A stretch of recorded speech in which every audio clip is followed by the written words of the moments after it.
Bueno, buenas noches. Un nuevo programa de responsabilidad social en la información y en la comunicación. Hoy, además de trabajar el ODS 16 de paz, justicia e instituciones sólidas, vamos a trabajar sobre la educación. Y para eso tenemos un invitado realmente muy especial, alguien que nos ha acompañado mucho a la Fundación Observatorio de Responsabilidad Social en su recorrido, sobre todo en los congresos internacionales 2013, 2014 y 2015.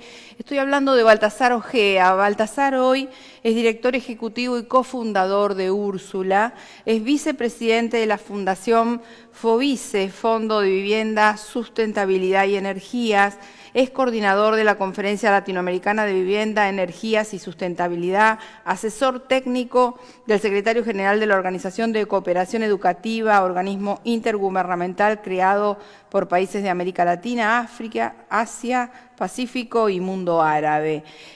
Baltasar inició el camino de Úrsula junto con François Valeix y de hecho charlábamos fuera de cámara que la última entrevista con François Valeix la tuvimos también con Baltasar Ojea. Balti, buenas noches. Un gusto enorme tenerte hoy en nuestro programa, mucho para charlar. El gusto es mío y además un placer volver a verte después de todo este tiempo pandémico. Sí, el paréntesis pandémico que hemos tenido todos, ¿no? Exactamente. La verdad que sí, un gusto enorme y siempre el mejor recuerdo, y cuando nos tocó también en el CENARSEC trabajar en el Centro Nacional de Responsabilidad Social Empresaria y Capital Social de la Facultad de Ciencias Económicas, y acompañamos a Bernardo Klicksberg también cuando estuvo con su cátedra de prácticas para la inclusión social. Bueno, fue un combo de... El Amartya Sen y 100 jóvenes Amartya Sen y todo. Fue un momento en el que estábamos desplegando a full la difusión y la temática de la responsabilidad social, que estábamos metiendo en la cabeza como un pica pica todos los conceptos y movilizando un poco, ¿no? Hasta que, bueno, de golpe viene este planteo de hablar de responsabilidad social en general, de responsabilidad social como área empresaria y de responsabilidad social universitaria, porque uno de los temas que me gustaría que nos cuentes un poco es qué es Úrsula, cómo se formó Úrsula, en qué momento está Úrsula hoy, para que nuestros oyentes que están interesados en qué es la responsabilidad social universitaria puedan comprender acabadamente las bondades de incluso bucear en las páginas de Úrsula, porque es una tarea de lo más interesante también. Bien, bueno, Úrsula es una organización que busca congregar a universitarios y no universitarios en la discusión acerca del rol de la universidad, ¿no? Entendemos que la universidad es una institución muy importante, que está llamada a cumplir un rol relevante, sobre todo en estos tiempos, que no necesariamente lo cumple como nos gustaría. Entonces es un espacio de discusión crítica acerca de la universidad, pero una crítica con cariño, ¿no? Que surge desde la confianza de que la universidad es una institución que tiene peso como para cumplir ese rol, para enfrentar determinados desafíos globales que pareciera que no tenemos muy claro cómo llevarlos adelante. Entonces, ¿qué nos interesa en Úrsula? No solo que participen profesores que les interesa la responsabilidad social, no solo que participen rectores y autoridades que les interesa la responsabilidad social, sino también nos interesa que participen empresas que también tengan una crítica del modo de hacer empresa, nos interesa que participen artistas, que creemos que tienen muchísimo para aportar en términos de una sensibilidad que le está faltando a la universidad y a las organizaciones en general. Nos interesa que participen las organizaciones de la sociedad civil, las organizaciones de base, ¿no? Y todas congregadas en torno a, bueno, qué expectativas tienen sobre la universidad y muchas veces también para hacer crecer esas expectativas, ¿no? Existe una expectativa medio baja sobre la universidad. Si uno pregunta en el común de la gente en toda América Latina ¿para qué está la universidad? Te dicen para formar profesionales. Y lo cierto es que la universidad está para mucho más que eso.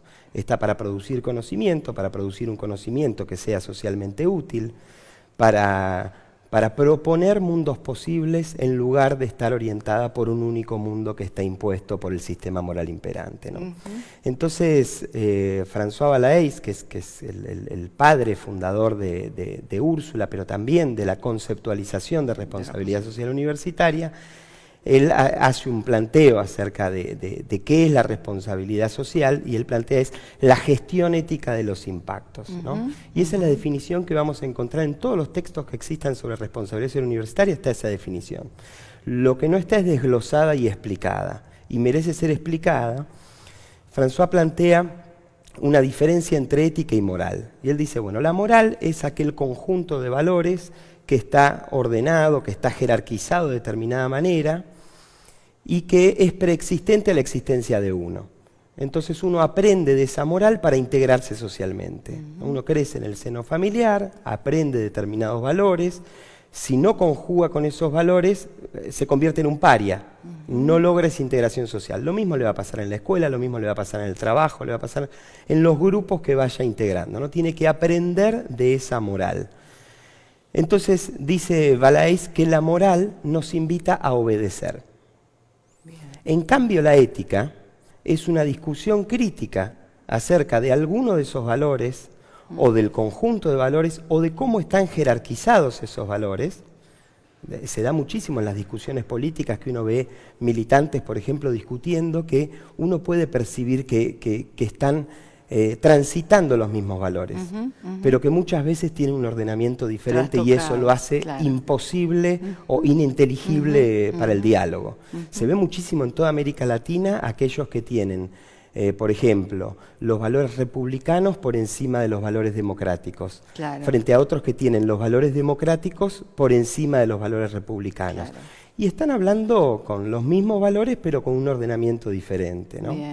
Bueno, entonces dice Balays, así como la moral es gregaria, le pertenece a los grupos, es preexistente y nos invita a obedecer, la ética, que es esa reflexión crítica, nos ofrece posibilidades.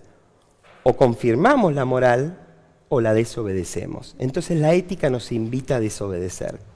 Entonces, cuando él plantea que la responsabilidad social es una gestión ética, mi interpretación es que es una administración estratégica de la desobediencia frente al sistema moral imperante, que para mí hoy es el neoliberalismo. Entonces la responsabilidad social universitaria viene a ser una propuesta antineoliberal. Si hubiera otro sistema moral imperante, posiblemente sería una propuesta anti ese otro sistema moral imperante. En realidad sería como una ética reflexiva aplicada a ver por qué no funciona un determinado modelo, ¿no?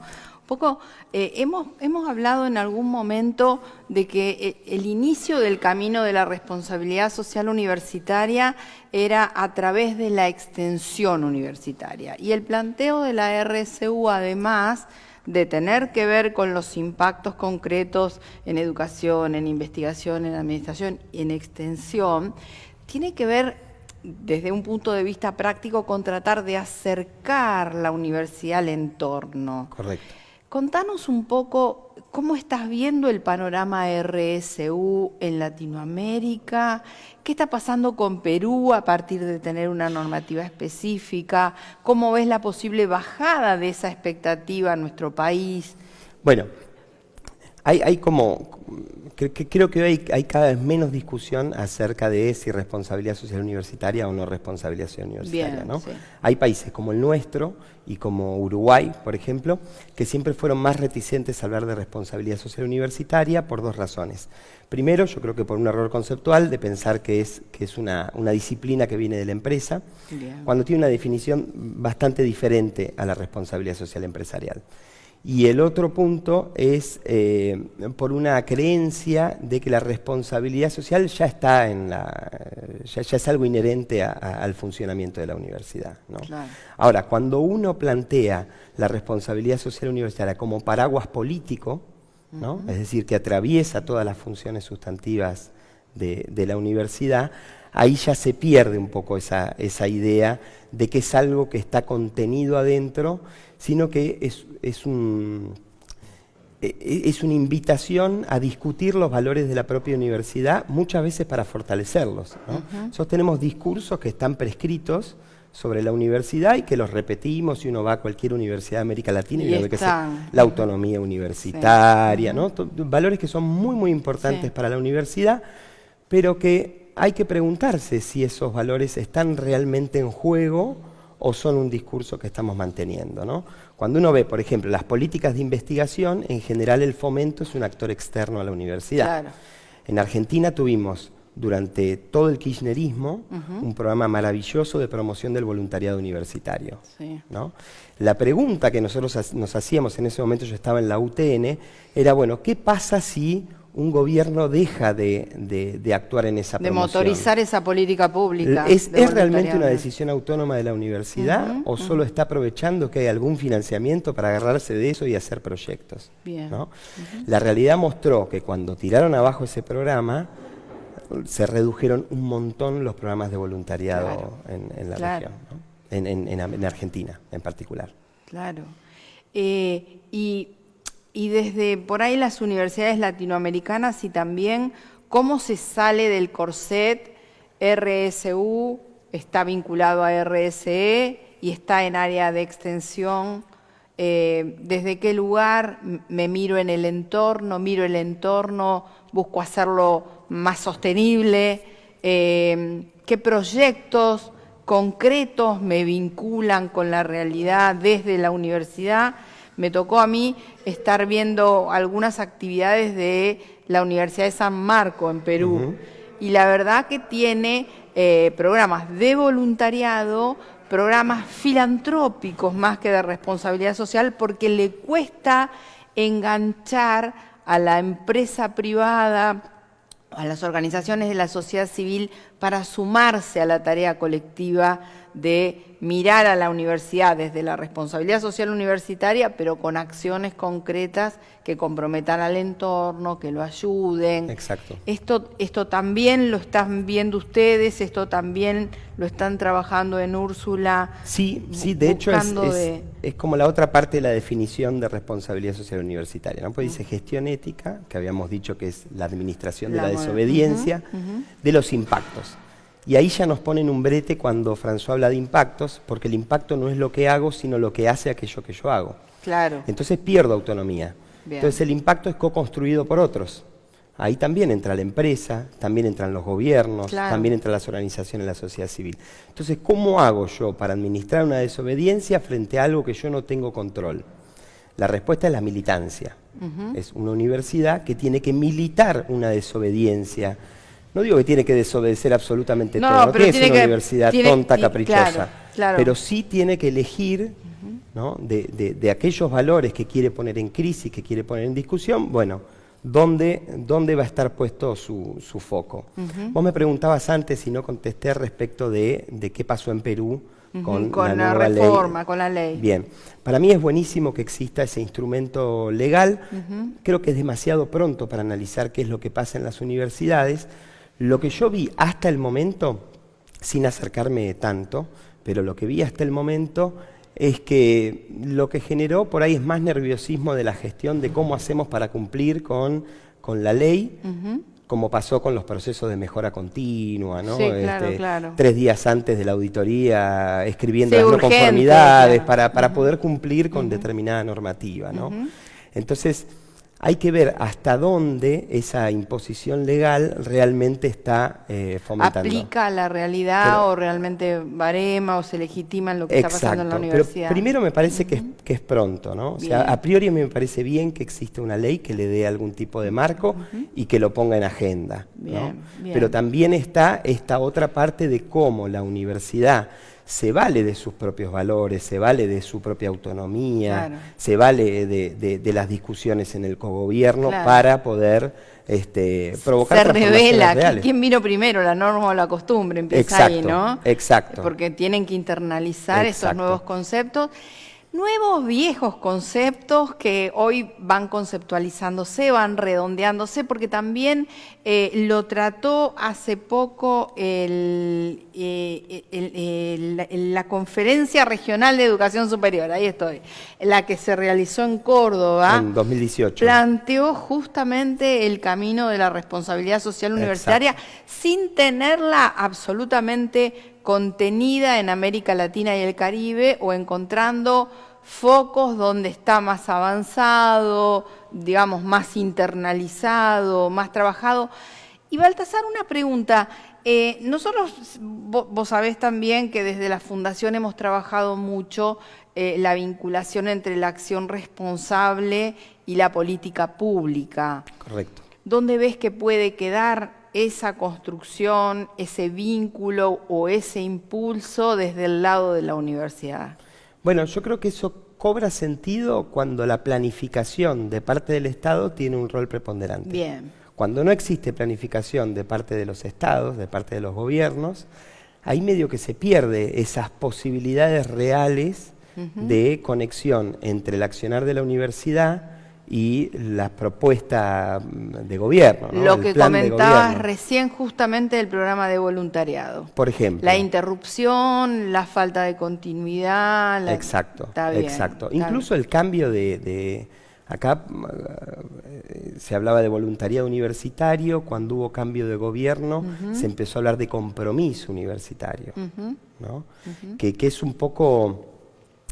devalúa la universidad o el rol social de la universidad, ¿no? El compromiso es eso, es el compromiso, el conjunto de promesas, ¿no? Entonces eso depende de mí. Yo soy la universidad, yo me comprometo a esto, ¿no? Pero la responsabilidad no es un compromiso que yo ejerzo unilateralmente. La responsabilidad tiene que ver con una capacidad de respuesta a demandas que yo puedo percibir, o porque son explícitas, o porque las detecto como universidad, qué es lo que está pasando en el entorno, e incluso cómo hago yo para que esa demanda sea más viva. Claro. ¿No? Se visualice o se explicite para poder trabajar. Exacto, exacto. Incluso como excusa muchas veces política para las universidades para poder operar, ¿no? Bien. Pero en términos del acercamiento de lo que está pasando en la sociedad y lo que pasa en la universidad, yo sigo viendo distancias que son preocupantes, claro. ¿no? Yo doy clases, soy ayudante en una materia en la Facultad de Ciencias Económicas, Gerencia Social para el Desarrollo Humano, y ahí estamos acercando algunos temas que vemos que tienen efervescencia en la sociedad, como feminismo, economía popular, determinados conceptos que hoy están en la calle, y una Facultad de Ciencias Económicas no puede ser que no lo tenga. Claro. No puede ser que no empecemos a mirar la organización también con una mirada feminista. No puede ser que desde las economías, las ciencias económicas, no nos ocupemos de un sector de la economía que es más de la mitad del entorno productivo, ¿no? Entonces yo sigo notando esas distancias. No solo pongo el caso Sí, no, lo que pasa es que todavía la educación es muy enciclopedista, todavía la educación es muy cerrada, todavía la educación... inercial, ¿no? Como, y promercado, Baltasar. Acordate cuando nosotros estábamos trabajando muy cerca de Bernardo Klicksberg y con el criterio de Amartya Sen de Economía con Rostro Humano, cómo nos topábamos en los pasillos y en las escaleras con Milton Friedman y hablando de la maximización de beneficios para la empresa, a como dé lugar y sin importar ni la sustentabilidad, ni la cohesión social, ni la competitividad, ni la mirada de la responsabilidad social. Exacto. Claramente. Y no digo que no haya habido esfuerzos de parte de las universidades, ¿eh? Yo creo que sí seguro. lo hay, y hubo programas concretos y específicos. Lo que termina sucediendo, mira, los sistemas siempre son más inteligentes que la propuesta que uno puede hacer, ¿no? Entonces yo tomo este vaso de agua, ¿no?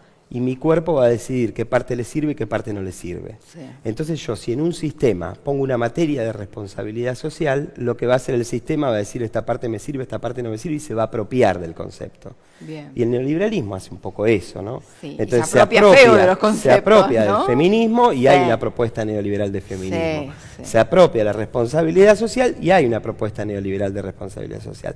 Entonces por eso es tan importante darle cierta robustez conceptual, darle cierta robustez práctica y meterle mucha militancia. Claro. Porque claro. En definitiva... militancia para el otro lado. Para el no otro en lado. los Porque de la otra se encarga el sistema, claro, es mucho más fácil. Sí, es sí, mucho sí. Lo absorbe y enseguida lo marketinea. Exacto, exacto, ¿no? Sí, claro. Entonces creo que por ahí falta, y un poco ese es el rol de Úrsula, ¿no? De hecho, crear conciencia. Crear conciencia y también generar un pensum militante sobre claro. La universidad que queremos, ¿no? La universidad que buscamos para lograr transformaciones reales. Entonces, en definitiva, es un proyecto político. Obvio. ¿no? Sí, sí, sí, sí. De hecho, Úrsula recién ahora se está formalizando en asociación civil en Perú. Bien. Pero hasta ahora era un movimiento. Claro, ¿no? claro. Y de hecho sigue siendo un movimiento universitario. Exacto. Que ahora tiene un instrumento de reconocimiento legal. Exacto. Bien. Pero no se reduce solo a eso, ¿no? Ni a Perú, por supuesto. Claro. Baltasar, ¿cómo trataron o cómo vieron o qué les pasó en época pandemia con la responsabilidad social universitaria, con la mirada del planteo desde Úrsula, con gente fuera de los claustros, en realidad trabajando virtual? ¿Qué viste que pasó? ¿Se acomodó un poco mejor el planteo de permear en responsabilidad social universitaria? ¿Se alejó un poquito y les costó más retomar? ¿Qué pasó en ese momento o qué actitud tuvo la universidad? Bueno, para Úrsula fue auspicioso. Bien. Porque Úrsula, al ser una organización regional, la virtualidad ya la tenía muy incorporada, ¿no? Y de hecho teníamos muchas críticas a los eventos masivos presenciales, a los que solo pueden acceder aquellos que pueden viajar. ¿no? Claro, claro. Sí, entonces, era un limitante. En ese sentido, como organización, yo creo que nos fortaleció. Bien. ¿no? Ahora, lo que sí vimos en las universidades fue, la verdad, una rápida respuesta en términos de apurarse a tomar decisiones en términos de cómo seguir las clases valiéndose de tecnologías. Todo un aprendizaje, ¿no? Que fue un aprendizaje, yo creo que todavía sigue siendo un aprendizaje. Pero por otro lado vimos también preocupaciones, ¿no? de los sistemas privados, ¿no?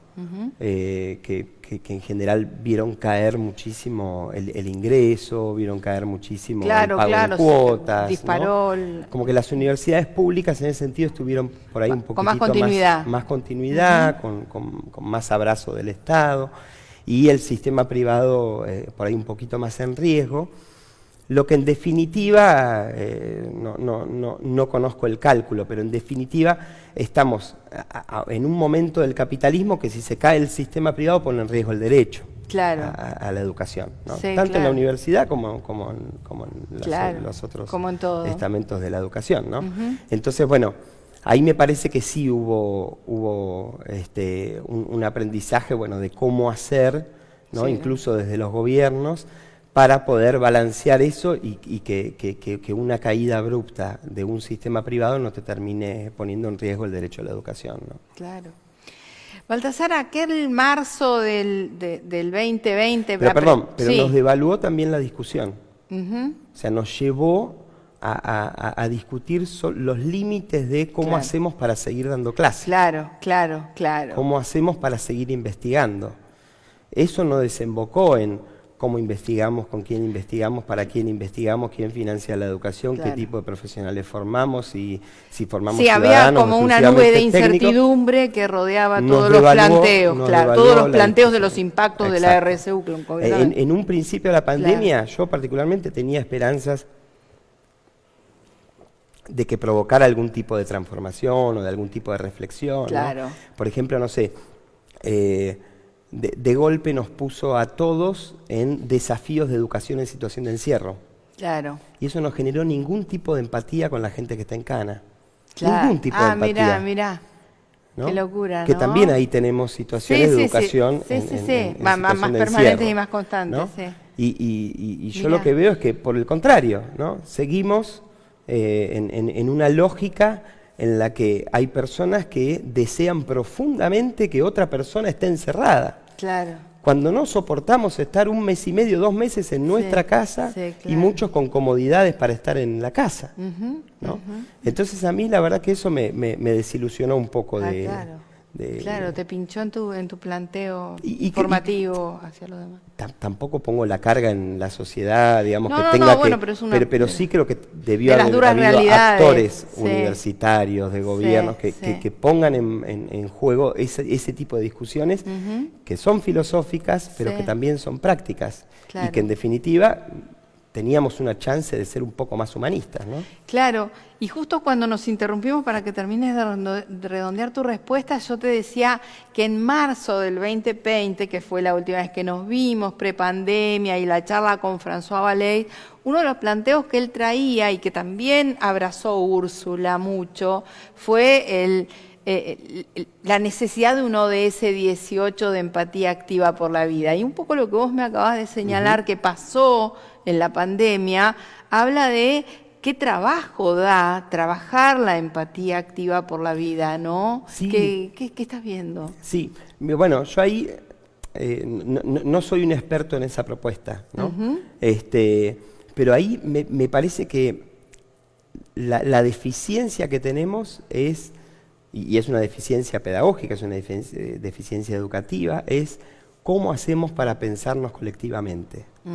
¿Cómo hacemos? Porque la formación individualista también lo que hace es permanentemente someternos a la impotencia, ¿no? Entonces Claro. uno va caminando por la calle y necesita paisajizar determinadas realidades, porque si no la impotencia que uno siente frente al dolor del otro es abrumadora y es difícil vivir con esa carga, con la responsabilidad sobre el otro. En cambio, si tuviéramos determinados mecanismos o formas de pensarnos colectivamente, los problemas sociales tendrían otros cauces para resolverse. Y uno lo puede ver incluso a nivel internacional en cómo se manejó la pandemia, Claro. ¿no? La deficiencia enorme del multilateralismo, ¿no? Uno ve lo que pasó con la Comunidad Europea, que parece más un bloque económico fuerte que un bloque político fuerte, porque no llegaron a consensos Claro, mínimos mínimo. para abordar la pandemia. Un momento en el que no teníamos a quién mirar. Claro. ¿A quién mirábamos para manejar la pandemia? ¿No?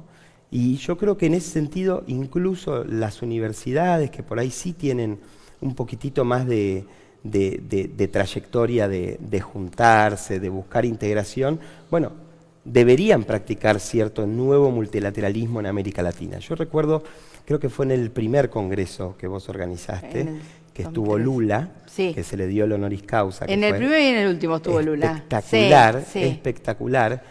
Y él decía, los acuerdos no pueden quedar solamente entre Cristina y Dilma, decía él. Decía, los acuerdos regionales tienen que penetrar en las organizaciones, tienen que penetrar en las universidades, ¿no?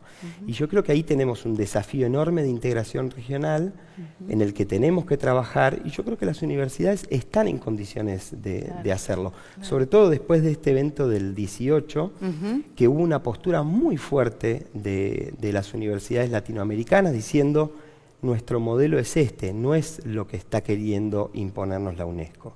Claro. ¿no? Perfecto. Y ahí para mí fue... Claro, que siempre vienen con conceptos más liberales, ¿no? Sí, o por ahí para contextos que no son el nuestro, que no son ¿no? nuestros, Muy eurocéntricos. Claro, sí. Baltasar, el foro Úrsula ya es como una constante que también está convocando a muchos a trabajar desde ese lugar, a mirarlo, a reflexionar sobre eso. ¿Cómo estás con los tiempos y la agenda del foro Úrsula? ¿Hay foro Úrsula 2022? Hay foro Úrsula 2022, siempre la fecha es entre octubre y noviembre. Bien. Todavía no lo tenemos anunciado. El foro Úrsula para mí tiene una característica que es bien interesante, y es que lo que busca es que sea un foro en el que las universidades escuchan a otros actores. Bien. Entonces no es un foro para que las universidades vayan a contar lo bien que están haciendo, lo bueno que están haciendo, Bien. sino que para que vayan a escuchar una crítica de distintas organizaciones. Siempre hay también participación de artistas que en general tienen una mirada bien interesante acerca de la educación y en particular de la educación superior. Entonces a mí es un foro que me gratifica un montón, porque de los otros ya existen, son muy útiles y están buenos. Pero este tiene ese carisma particular que dice, bueno, vamos a escuchar qué piensan otros acerca de nosotros, ¿no? Y qué esperan acerca de nosotros, qué nos exigen. Sí, un disparador para trabajar esa transformación innovadora que está todavía pendiente. ¿No? Sin embargo, seguimos teniendo una deficiencia muy, muy grande, los foros Úrsula, y es que no estamos logrando, espero que este año y el año que viene ya podamos mejorar en ese sentido, una convocatoria más masiva de la juventud. Claro, ¿no? Claro. Es como que es un foro de señores y señoras, ¿no? Claro.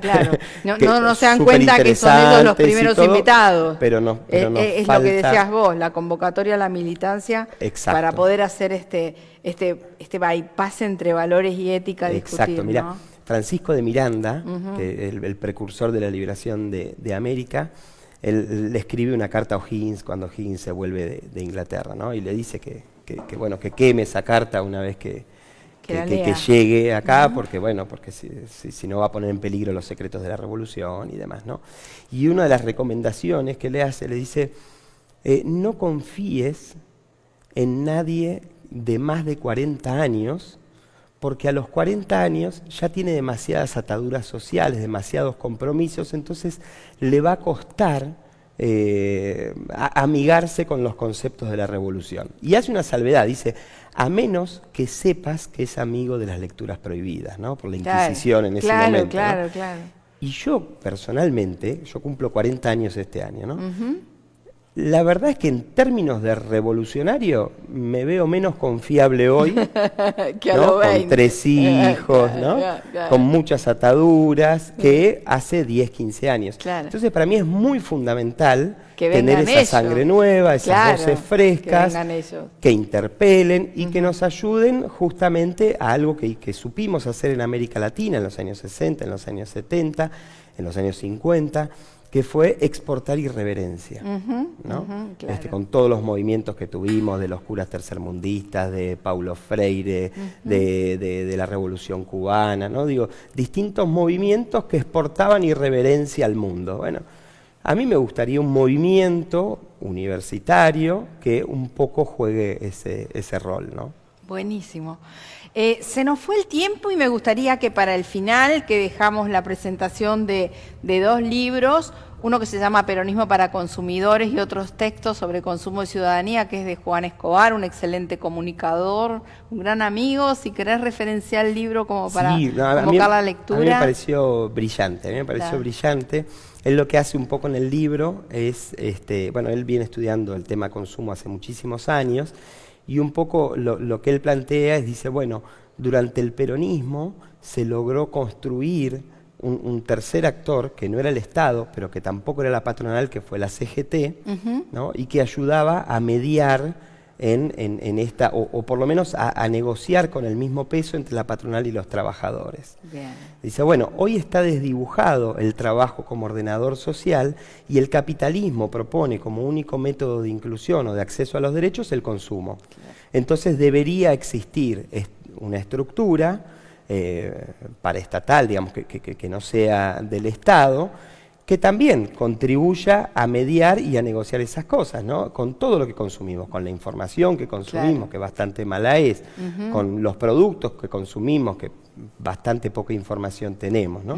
Entonces me parece interesante... Consumo de productos y de servicios de calidad para que todos lo entiendan. Exacto, ¿no? Entonces me pareció una mirada interesante desde el peronismo, ¿no? Una mirada sobre el consumo. Invitamos a leer el libro de Juan Escobar.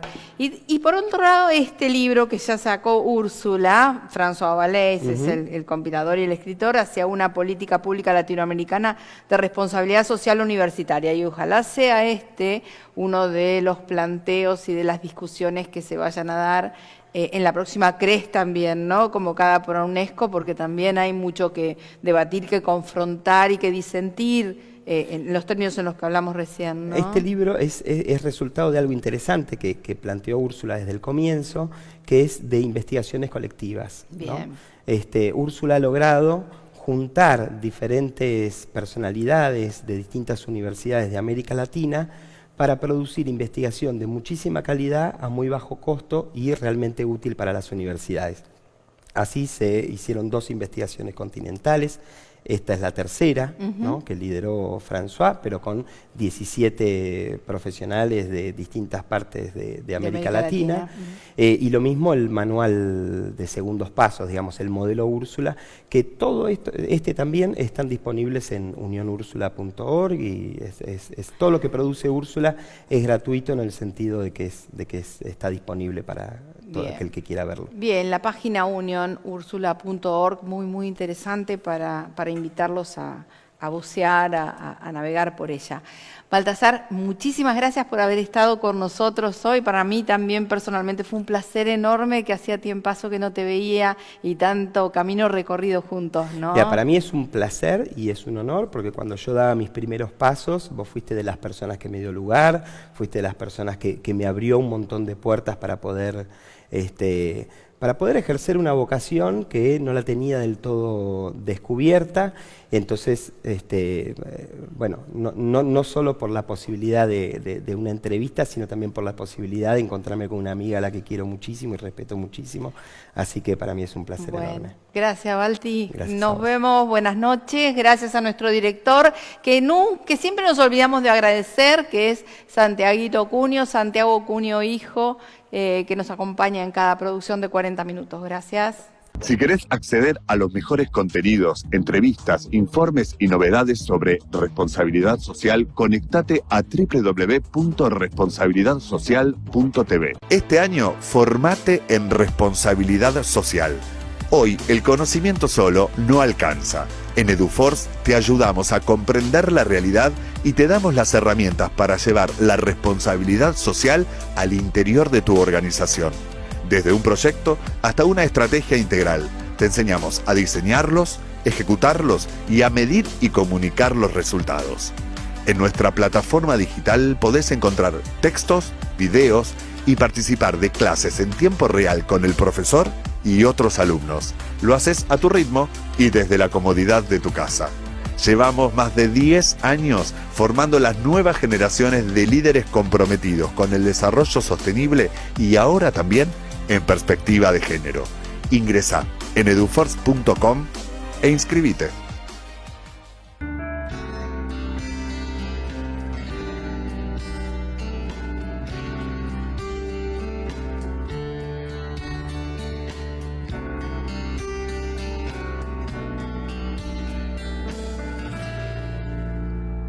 El tiempo fue pasando y nos fuimos conociendo, amabas y sufrías.